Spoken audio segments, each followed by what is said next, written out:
ஒரு ஆடு மேய்க்கிறவர் அவர்கிட்ட இருக்கிற ஆட்டுக்குட்டி எல்லாத்தையும் குளிக்க வைக்கலாம் அப்படின்னு சொல்லிட்டு ஆத்து கூட்டிட்டு போனாராம். ஆத்துல குளிச்சுட்டு இருக்கிற ஆட்டுக்குட்டிகள்ல கருப்பாடு எல்லாம் தண்ணியோடு தனியா போயிடுச்சான், வெள்ளாடு மட்டும் வீட்டுக்கு வந்துச்சான். அது என்ன விடுகதைய என்கிட்ட எங்கத்தான் நான் சின்ன பொண்ணா இருக்கும்போது என்கிட்ட கேட்டது. இதே மாதிரி விடுகதையை யாரெல்லாம் கேட்டிருக்கீங்கன்னு மறக்காம கமெண்ட்ல சொல்லுங்க. ஆன்சர் என்ன அப்படின்னு கேட்டீங்கன்னா தொளி உளுந்து.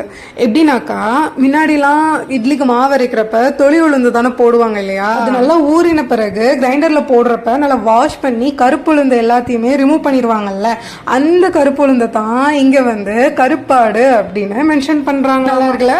எப்படியோ ஒரு வழியா இட்லிக்கு மாவு அரைச்சு முடிச்சாச்சு. இனிமே நைட் டின்னருக்கு என்ன செய்யலாம் அப்படின்னு ரொம்ப கன்ஃபியூஸ் ஆக வேணாம். டப்பா காலி ஆகுற வரைக்கும் எங்க வீட்டுல நீ தோசை. இதே மாதிரி இன்னொரு விடுகதை கேட்கவா? கை இருக்கும் ஆனால் விரல் இருக்காது, கழுத்து இருக்கும் ஆனால் தலை இருக்காது. அவன் இந்த விடுகதைக்கு ஆன்சர் தெரிஞ்சவங்க கமெண்ட்ல சொல்லுங்க. அண்ட் மறக்காம நம்ம சேனலை சப்ஸ்கிரைப் பண்ணிக்கோங்க.